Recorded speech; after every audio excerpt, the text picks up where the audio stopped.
Abra aí sua Bíblia no livro de Jó, capítulo 2. Livro de Jó, capítulo 2.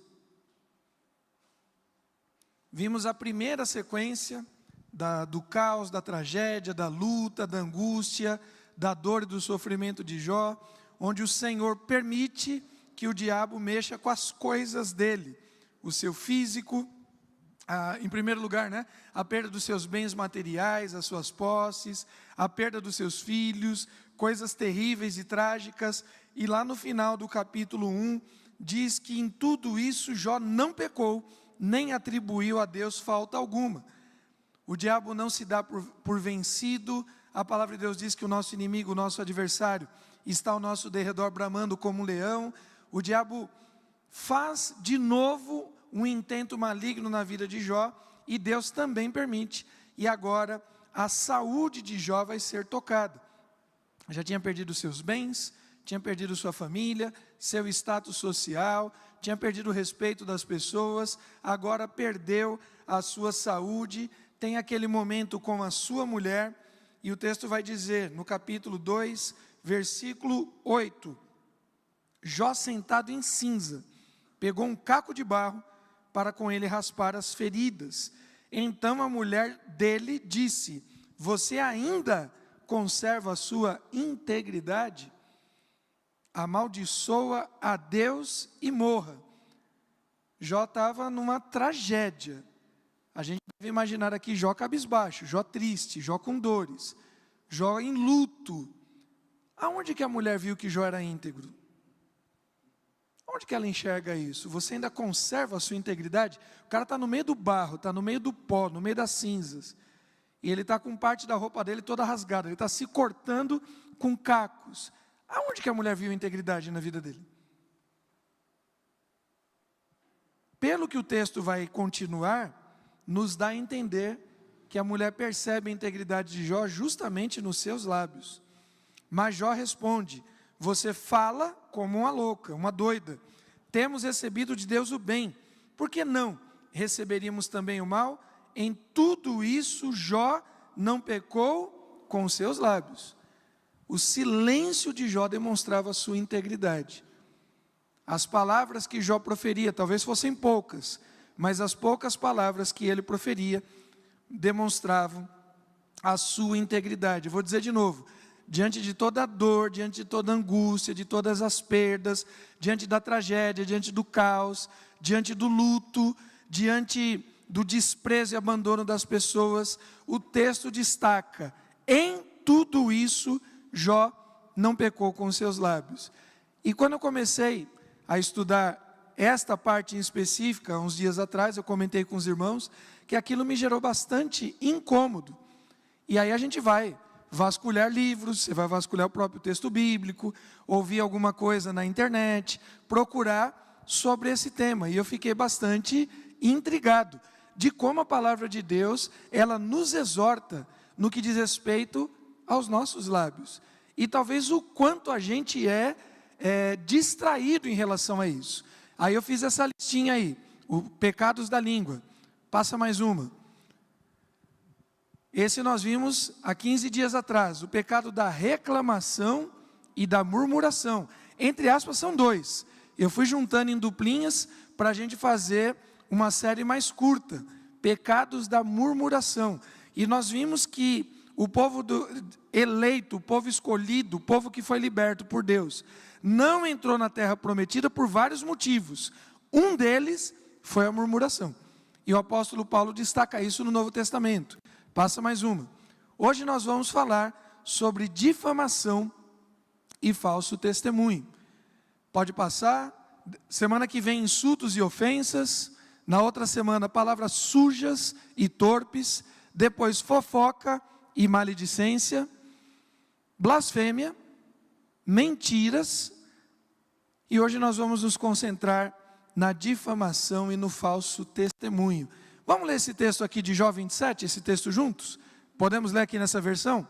Jó continuou a sua fala dizendo, tão certo como vive Deus, que me tirou o direito, o Todo-Poderoso, que amargurou a minha alma, enquanto eu puder respirar, e o sopro de Deus estiver nas minhas narinas, nunca os meus lábios falarão injustiça, nem a minha língua pronunciará engano. Longe de mim que eu dê razão a vocês, até morrer nunca abrirei mão da minha integridade. A minha justiça me apegarei e não alargarei, a minha consciência não me acusará em toda a minha vida. Mais adiante, quando os amigos de Jó estão acusando ele de uma série de coisas, relembrando aqui a fala da sua mulher, amaldiçoa esse teu Deus e morre, relembrando isso, Jó vai dizer assim: eu não vou cair nessa de vocês, não é porque a gente está no meio da mesma roda, que eu vou entrar nesse falatório louco de vocês, não é porque vocês estão falando engano, mentira, blasfêmia, não é porque vocês estão difamando a mim, a Deus, o próximo, eu não vou entrar nesse negócio. Será que a gente consegue deixar esse nível de posicionamento, olha, bater no peito e dizer assim: nunca os meus lábios falarão injustiça? Consegue fazer um desafio a partir de hoje? Fala: Deus do céu, a partir de hoje, em nome de Jesus, que não saia dos meus lábios algo que não edifique a vida de alguém. É um bom desafio, não é? Tem coragem de colocar isso diante de Deus? Jó declara isso. E no capítulo 2, que é a nossa sequência aqui, Deus narrando a história, registrando aqui para a gente, ele elogia a Jó dizendo: Jó não pecou com os seus lábios, não murmurou, não reclamou, mas também não difamou e não deu mau testemunho a respeito de ninguém. Nós precisamos voltar a cuidar dos nossos lábios. Jó escolheu não pecar com a sua boca. E talvez, diante dessa escolha, a gente precise fazer algumas coisas. Eu escolhi não pecar com isso, eu sei que esse é um problema. O que eu vou fazer a partir de agora? Passa mais um. Olha o que Davi fala a esse respeito. Aqui o mesmo texto em duas versões, na NAA e na Nova Tradução Linguagem de hoje. Olha a oração de Davi: põe guarda a minha boca, Senhor, vigia a porta dos meus lábios. Davi, o grande adorador, o grande servo de Deus que escreveu inúmeros cânticos de louvor e adoração, ele reconhece que tinha algum nível de problema nos seus lábios. E diz: Senhor, freia a minha língua, Senhor, fecha a minha boca. Na Nova Tradução Linguagem de hoje: ó Senhor, controla a minha boca, e não me deixes falar o que eu não devo. Esse texto, possivelmente o Salmo de número 141, é um daqueles salmos que Davi escreve no período que ele está sendo perseguido por Saul. Quando ele estava perseguido por Saul, ele em dado momento coloca ele e Saul diante de Deus e diz assim: Senhor, pesa a minha causa. Senhor, põe eu e Saul numa balança. Vê qual dos dois é falso, vê qual dos dois é mentiroso, vê qual dos dois não tem desonrado ao Senhor.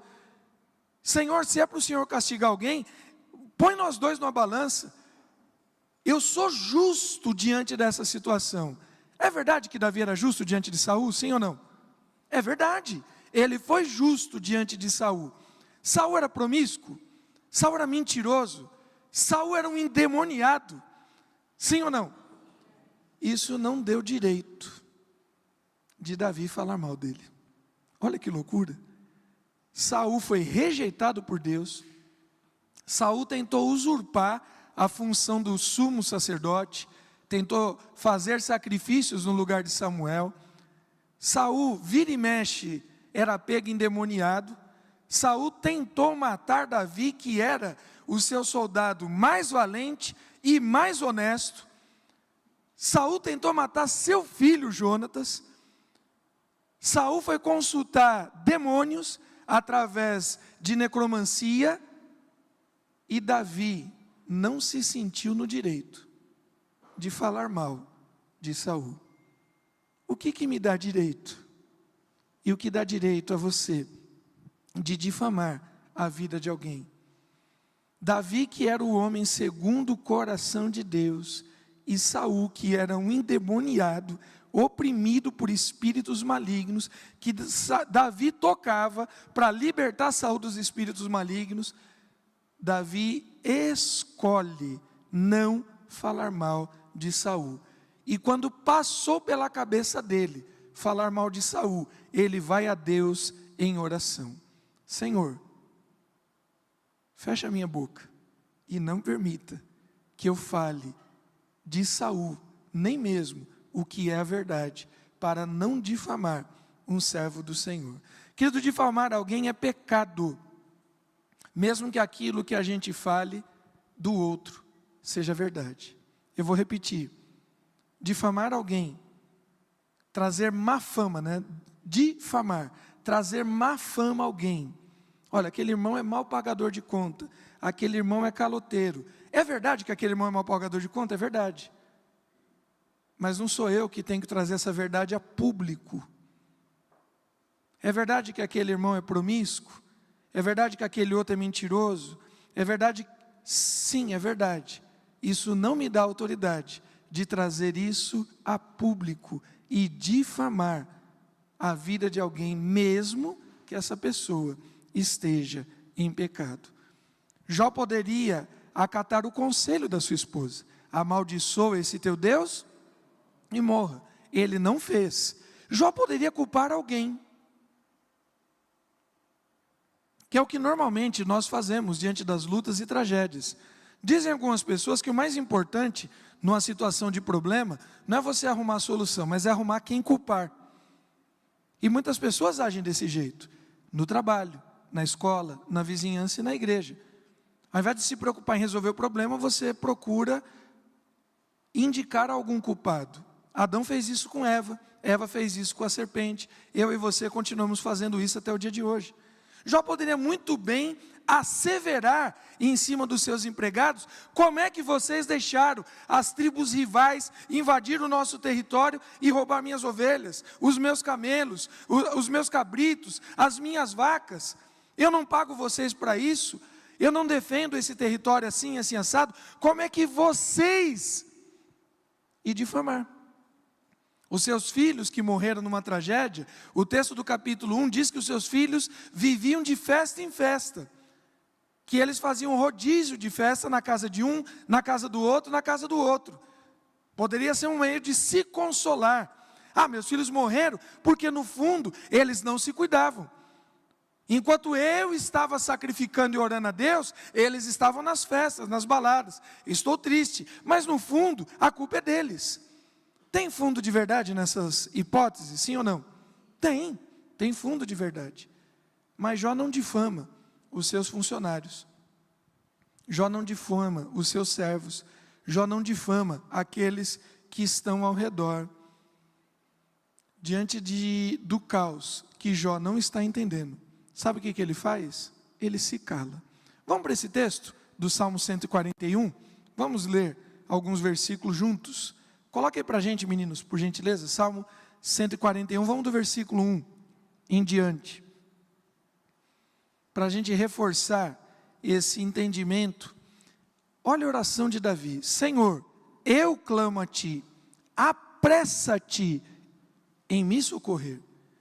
Você vê o início de uma oração dessa, você pensa que a pessoa está se afogando, está sendo presa, foi sequestrada. Senhor, se apresse em me socorrer. Senhor, está insuportável essa situação. Senhor, me socorre. Senhor, me ajuda. Inclina os ouvidos à minha voz quando te invoco. Suba a tua presença, a minha oração como incenso. Senhor, é urgente o caso. Não era uma situação de câncer, não era uma situação de morte, ao menos não de morte física. Senhor, ergue de minhas mãos como oferenda vespertina. O que Davi queria que o Senhor fosse rápido em responder? Põe guarda na minha boca. Senhor, vigia a porta dos meus lábios. Não permitas que o meu coração se incline para o mal. No Novo Testamento, nós temos o princípio de que a boca fala. Davi está dizendo isso. Senhor, eu estou sentindo o meu coração, a minha maldade, a minha ira, a minha mágoa, o meu desgosto, o meu descontentamento. Senhor, me segura para a prática da perversidade na companhia de malfeitores, e que eu não coma das suas iguarias, porque no meio lá de uma das cavernas que Davi estava escondido, ele recebeu um conselho, tal qual Jó recebeu da sua esposa. Davi, mata Saul, porque Deus colocou ele nas tuas mãos. Se Davi tivesse com a espada na mão, tinha matado era o cara, o fofoqueiro, o maledicente, o intrigueiro. E nós vamos falar desse grupo na sequência dos pecados da língua. Porque tem gente que nos incita à fofoca. Tem gente que nos incita ao falso testemunho. Tem gente que nos incita à maledicência. Tem gente que nos incita. Mas quando nós caímos, a culpa não é de quem nos incitou. A culpa é nossa, que não pedimos a Deus para colocar freio e cadeado na nossa língua. Quem tem que cuidar da nossa boca, querido? Quem tem que cuidar da nossa boca? O Senhor Jesus vai dizer que se tem alguma coisa que traz escândalo, é melhor que seja cortada. Se o teu braço te escandaliza, se o teu pé te escandaliza, se o teu olho te escandaliza, corta. É melhor você entrar cego de um olho, maneta ou perneta, do que ficar longe do reino dos céus. Como tem sido, querido, o cuidado com a nossa boca? Como tem sido o cuidado da nossa língua, inclusive em relação ao irmão pecador, inclusive em relação àquele familiar que nos fez mal, aquele que pegou emprestado e não pagou, aquele que usou indevidamente alguma coisa que a gente emprestou, aquele que não cumpre com a palavra, aquele que é faltoso, aquele que sempre chega atrasado. Como tem sido? Nós temos difamado, nós temos gerado uma má fama em cima dessas pessoas. Tiago capítulo 1, versículo 26. Tiago faz eco a essa oração de Davi no Salmo 141.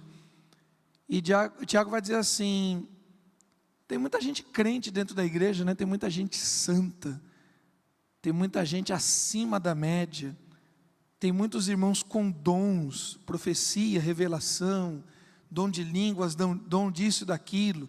Tem muita gente que oferta na casa do Senhor, é generosa. Tem muita gente que se acha mais crente que os outros. Tiago está dizendo assim, se alguém supõe, então não é, está supondo. Se alguém supõe ser religioso, mas não refreia a sua língua, está enganando a si mesmo e a sua religião é vã.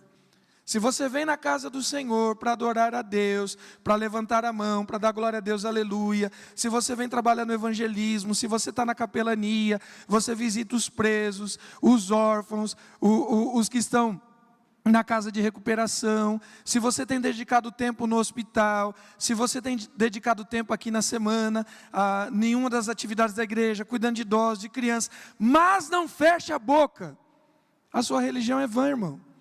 Você está perdendo o seu tempo. A sua religião é completamente inútil. Será que nós não temos cuidado? Os pecados da língua dizem muito a respeito da nossa maturidade. Tem gente que se avalia, supõe ser cristão, religioso, porque faz isso, porque prega, porque canta, porque toca, porque não sei o quê. E eu e você deveríamos avaliar o conteúdo dos nossos lábios. Será que nós temos utilizado o nosso vocabulário para louvar, enaltecer, engrandecer o nome do Senhor? Será que nós temos utilizado o nosso vocabulário para gerar mudança na vida do irmão? Tipo Saul, promíscuo, mentiroso, adúltero, pilantra, mal pagador de contas. Falar da vida do irmão não resolve o problema dele. O que nós temos que fazer, irmãos? O que nós precisamos fazer? Salmo de número 15, coloca aí para a gente, por gentileza. Pecados da língua e a maturidade do crente. É uma pergunta honesta que o salmista faz. Salmo de número 15, Senhor, quem habitará no teu tabernáculo? Quem habitará no teu santo monte? quem estará na tua presença? Numa linguagem neotestamentária, quem vai para a eternidade com Cristo? Quem vai para o céu? Quem vai para o paraíso? Alguns vão dizer que é aqueles que fazem as boas obras. Outros vão dizer que é aquele que dá bons frutos. Cada um vai ter uma resposta. Olha o que o autor responde. Aquele que vive com... Me ajuda, irmãos. Aquele que vive com... Aquele que pratica a... E de coração faz o quê? Fala a verdade. Aquele que não difama com sua língua, que não faz mal ao próximo, este habitará no tabernáculo do Senhor.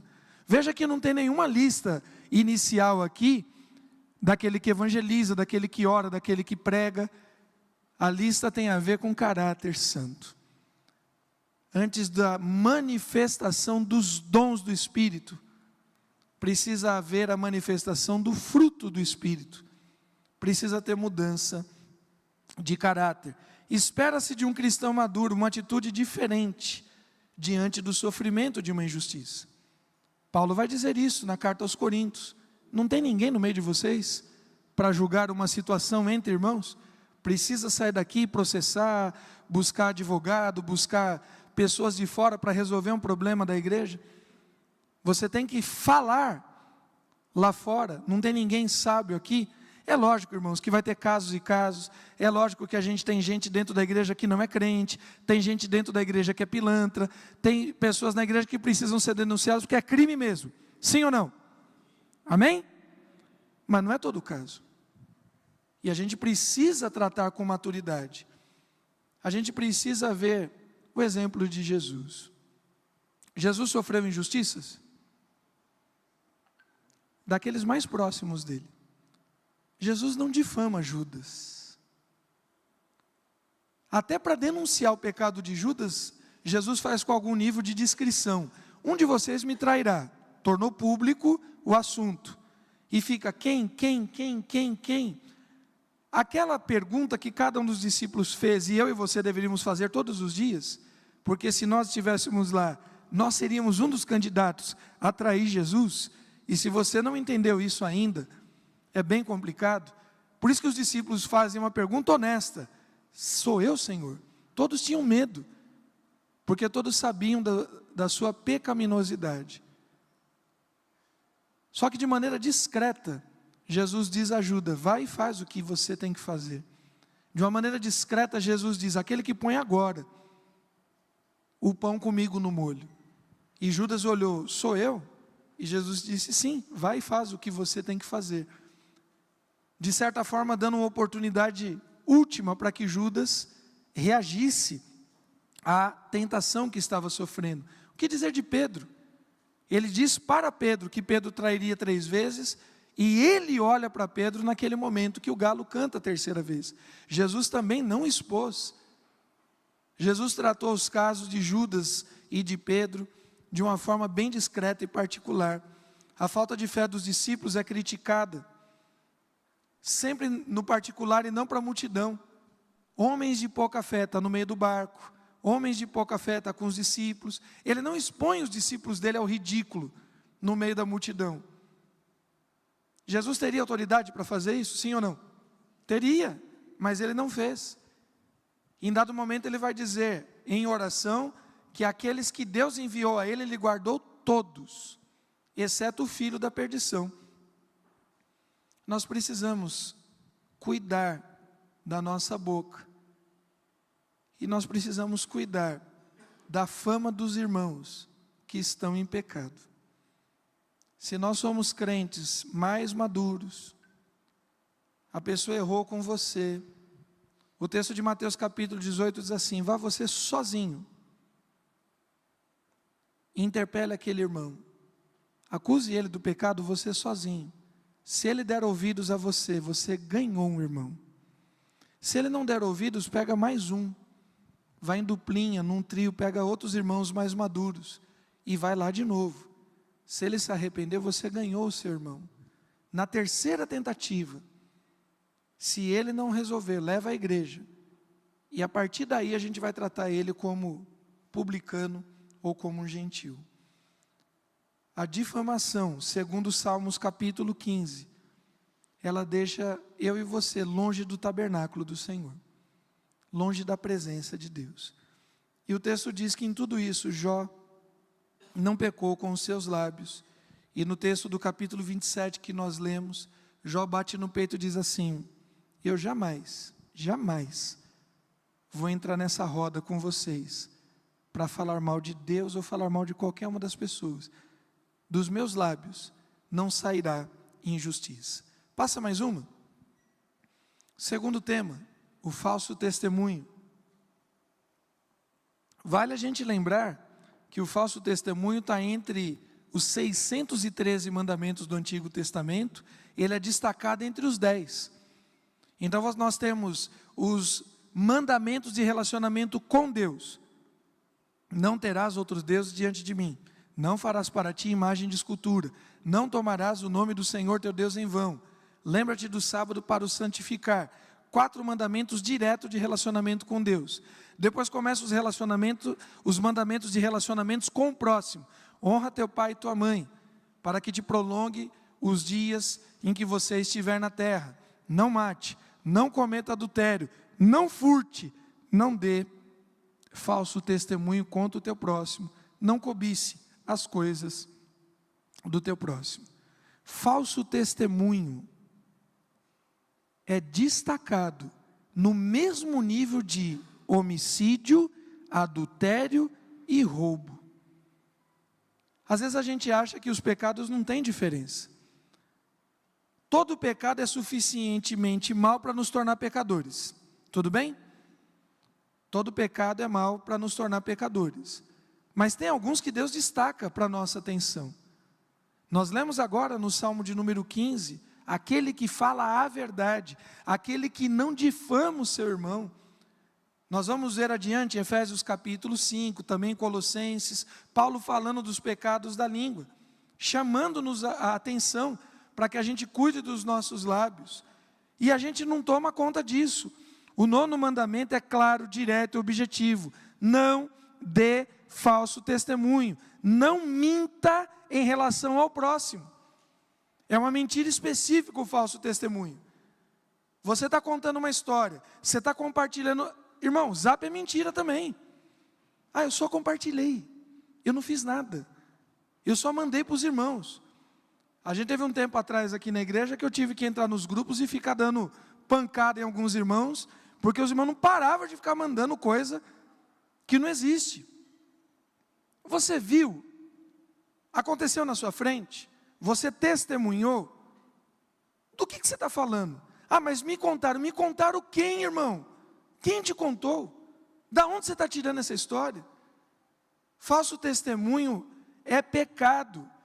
Aconteceu com você, você tem certeza absoluta do que você vai falar a respeito do teu irmão, do teu amigo, do teu familiar, dos teus professores, do teu chefe na empresa, dos teus pastores. Você tem certeza absoluta que aquilo é a verdade, porque se tiver 0,000 nada de dúvida, é melhor você ficar calado do que quebrar um dos mandamentos de destaques do Senhor.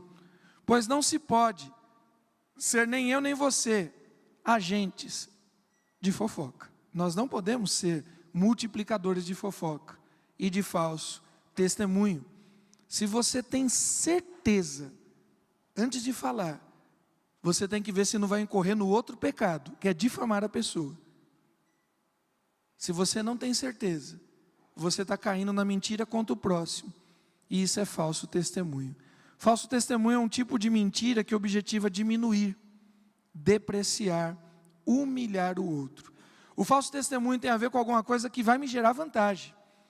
Eu estou contando aquela história, muitas vezes aumentando, muitas vezes criando situação contra o outro, para esconder o meu erro. Isso acontece no meio escolar, isso acontece no meio profissional, isso acontece também dentro da casa do Senhor. Gente que fala mal do outro, porque não tem algo para dizer de bem de si mesmo. Gente que precisa depreciar, diminuir o outro. A gente tem isso que se amplia na intolerância e no racismo, e você quer diminuir o outro, difamar, você quer humilhar, você quer deixar ele melhor para de alguma forma destacar a si próprio. Queridos, falso testemunho é uma mentira objetiva contra alguém. O falso testemunho é uma ação deliberada do maligno na minha vida e na sua. É a mentira que tem o objetivo de se dar bem numa situação, de se safar. O falso testemunho é pior do que a fofoca. Ele é mais do que a fofoca. A fofoca, ela tem um quê, até certo ponto, na cabeça de algumas pessoas, um quê de graça. Uma fofoquinha, um quê de algo engraçado. O falso testemunho mata pessoas. Até porque o falso testemunho é mentira, e o pai da mentira é o diabo, que veio para roubar, matar e destruir.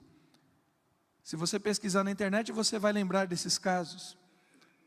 Uma mulher no litoral de São Paulo, uns anos atrás, que foi linchada e morta, porque teve um falso testemunho de que a mulher fazia magia negra, alguma coisa nesse sentido, contra crianças. Era mentira, era uma pessoa que tinha inveja dela. Gente que denuncia coisas na vida do outro que não aconteceram, coisas pesadas. Fala de assédio que não aconteceu, de estupro que não aconteceu, de coisa que sumiu, roubo, furto que não aconteceu, e coloca a pessoa numa situação. Há muitos anos atrás, eu era criança, mas eu tenho lembrança disso também, de uma escolinha de crianças lá em Santo André, que uma ex-funcionária saiu magoada, irritada contra os patrões. Era um casal de japoneses, e eu devia ter uns 12, 13 anos, mas isso me marcou, e denunciou que os donos da escola estariam abusando de criança, destruíram a escola, picharam, quebraram tudo a escola. Passou pouquíssimo tempo, foi descoberto que era mentira da mulher, um falso testemunho. E a vida daquela família? Nunca mais vai ser a mesma. E o negócio que a família investiu nunca mais se recupera. Outra coisa que merece a nossa atenção é que quando chega nos tribunais, mesmo para quem não crê, olha o peso da palavra, mesmo para quem não crê, quando a pessoa chega num tribunal para dar testemunho, ela tem que colocar a mão em cima da verdade, que é a palavra de Deus. Juro, solenemente, dizer a verdade, nada mais que a verdade, nada além que a verdade. Você jura? Eu juro. Como é que nós que somos estudantes da verdade, pregadores da verdade, cantamos a respeito da verdade, nos prestamos a um desserviço maligno de falar da vida de alguém? Querido, nós precisamos entender que o falso testemunho, ele fere as pessoas, ele machuca as pessoas e ele mata pessoas. Mata mesmo. Coloque aí para a gente, Provérbios 25, 18 a 19. Mata amizade, mata sonhos, mata família, mata ministérios. Mata. Martelo, espada e flecha aguda é o que levanta falso testemunho contra o seu próximo. O martelo, aquele que esmaga, aquele que esmiuça. A espada, aquela que fere, que corta. A flecha que perfura. É a pessoa que levanta falso testemunho contra o próximo. Como dente quebrado, que dói, hein? Quem já teve uma situação dessa sabe. E pé sem firmeza. Assim é a confiança numa pessoa desleal em tempo de angústia. Como confiar na pessoa da maledicência, da difamação, da mentira? Como confiar num crente que não sustenta a verdade? Já citamos isso na semana passada. Eu acho que eu vou citar essas 3 peneiras de Sócrates várias vezes nesses estudos aqui, né? Mas as 3 peneiras de Sócrates diz respeito a como nós devemos reagir daquilo que nós falamos. A primeira peneira diz respeito à verdade. Ela questiona de fato e de direito se aquilo que a gente vai falar é verdadeiro, é comprovadamente verdadeiro, é a verdade verdadeira e nada mais e nada menos que a verdade. Quando você for falar algo de alguém, é de fato verdade. Porque se você tiver 0,0000 nada de dúvida, não fale, se cale. O que você vai falar de alguém é bom. O conteúdo que vai ser apresentado é bom para você que fala, é bom para os ouvidos que ouvem, é bom a respeito de quem ou do que você está falando. Você está abrindo a sua boca, de fato e de direito, para trazer bondade, para trazer alegria, para trazer fé, para trazer esperança. E a terceira, peneira. Antes de falar, você passa tudo isso pela peneira. O que você vai dizer é útil. Vai fazer a diferença na vida das pessoas? É relevante? É necessário? Porque se não for necessário, irmão, fica quieto, em nome de Jesus. Nós precisamos tratar os nossos lábios como instrumentos de louvor, de adoração, como instrumentos de adoração a Deus e de propagação de vida. É tanta notícia ruim no jornal, é tanta notícia de violência, de morte, de abandono, de estupro, de violência doméstica. Está na hora da gente falar coisas diferentes. Está na hora da gente falar sobre fé, sobre alegria, sobre esperança. Está na hora da gente falar que Jesus vai voltar. Você crê nisso? Como que você tem usado o seu vocabulário? E o que dizer, agora um eixo bem particular, daqueles que falam mal dos irmãos da igreja, aqueles que questionam a fé do outro, a oração do outro, a fidelidade do outro, aqueles que dão mau testemunho dos líderes, dos pastores, de pessoas que foram consagradas ao Senhor, falar mal de pai e mãe, falar mal de professor, falar mal de autoridade, que foi instituída por Deus. 1 Timóteo 5, de 19 a 21, vamos ver o que o texto nos diz a esse respeito. 1 Timóteo 5, de 19 a 21. Não aceite denúncia contra o presbítero, a não ser exclusivamente sobre o depoimento de 2 ou 3 testemunhas.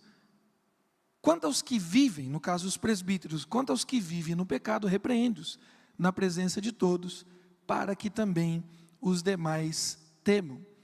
A questão de não falar mal de uma liderança religiosa, de um pastor, não é uma questão de omissão, é uma questão de princípio. Até porque o próprio apóstolo Paulo vai dizer assim, se o camarada vive em pecado, a gente vai repreendê-lo inclusive publicamente. Mas aqui a coisa é fato, não é boato. Olha, fiquei sabendo, você está sabendo, ouvi dizer. Eu vou dizer de novo, irmão, você viu, foi com você, de fato de direito você presenciou aquilo, ou você está numa linha de telefone sem fio. Paulo fala que nós não devemos nos omitir. Os que vivem no pecado precisam ser repreendidos. A questão não é falar ou não falar, a questão é o objetivo. Quando eu e você falamos de alguém, o objetivo é a transformação da pessoa, o objetivo é o arrependimento. Porque se o objetivo é o arrependimento, eu não vou falar para os outros, eu vou falar para a pessoa. Fala, irmão, não está legal. Pô, todo domingo você está fazendo isso, isso e isso. Pô, todo compromisso que tem com os adolescentes, com os jovens, você está fazendo isso e isso.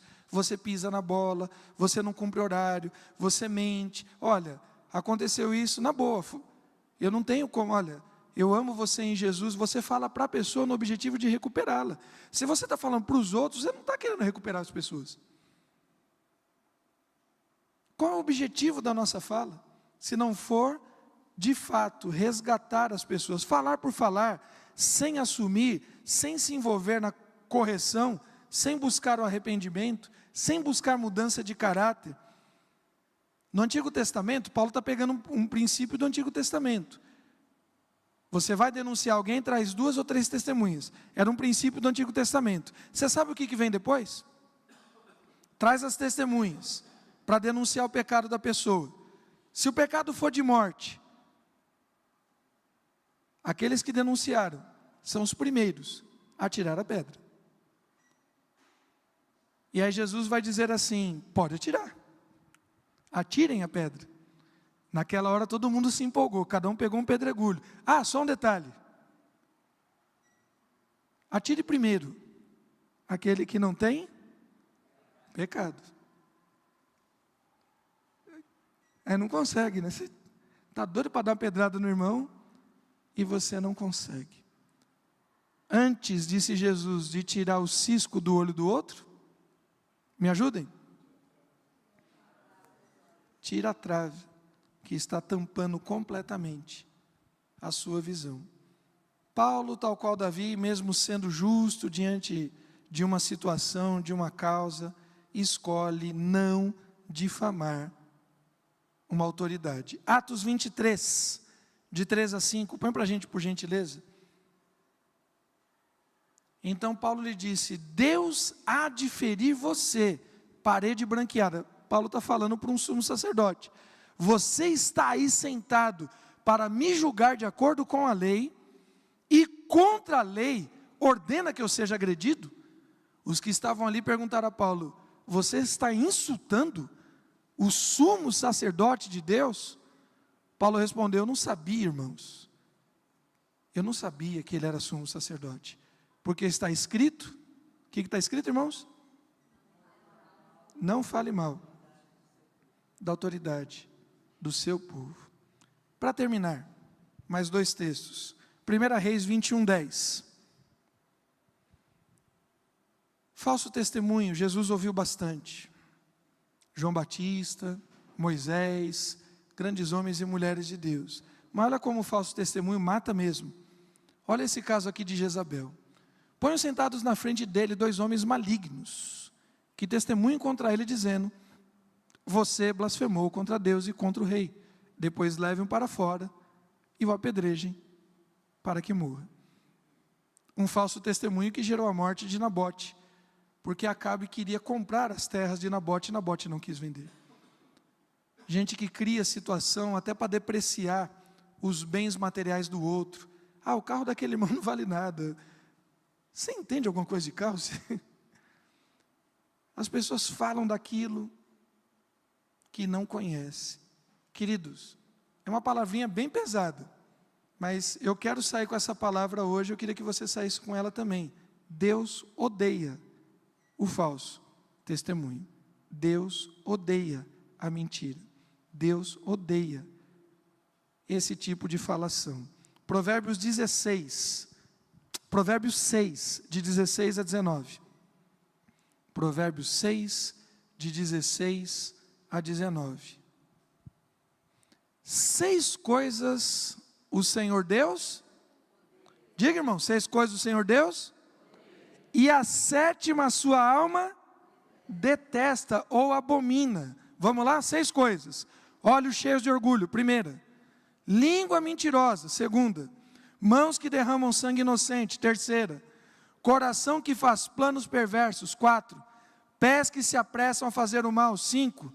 Testemunha falsa que profere mentiras, 6º. E o 7º, o que semeia discórdia entre os irmãos. A gente vai voltar para esse assunto, quando a gente for falar da maledicência, os irmãos que semeiam discórdia uns entre os outros. Não sei se te avisaram, irmão, mas Deus odeia quando você faz isso. E se Deus odeia, eu e você deveríamos ficar preocupados, porque dura coisa é cair nas mãos de um Deus irado. Antes da gente baixar a cabeça e cada um de nós visitar o seu próprio coração, o seu próprio interior, e quando o falso testemunho ou a difamação é contra a gente, e quando as pessoas falam mal da gente sem saber, quando as pessoas nos acusam de coisas sem provas, quando as pessoas nos difamam, qual é o nosso papel? Mateus, capítulo 5, versículo 11 e 12. Bem-aventurado são vocês, quando por minha causa os insultarem, os perseguirem e mentindo disserem todo mal contra vocês. Bem-aventurados quando as pessoas, por causa de Jesus, falarem todo tipo de mentira ao nosso respeito. alegrem-se e exultem, porque é grande a sua recompensa nos céus, pois assim perseguiram os profetas que vieram antes de vocês. Bem-aventurados somos nós quando as pessoas falam mal, mentiras ao nosso respeito, porque nesse exato momento a gente fica mais parecido com Jesus, porque exatamente isso fizeram contra Jesus o Senhor. Às vezes a gente faz algumas coisas bacanas, alguns feitos e não somos reconhecidos na empresa, na escola, na faculdade, de repente até na igreja. Você não teve o reconhecimento que merecia.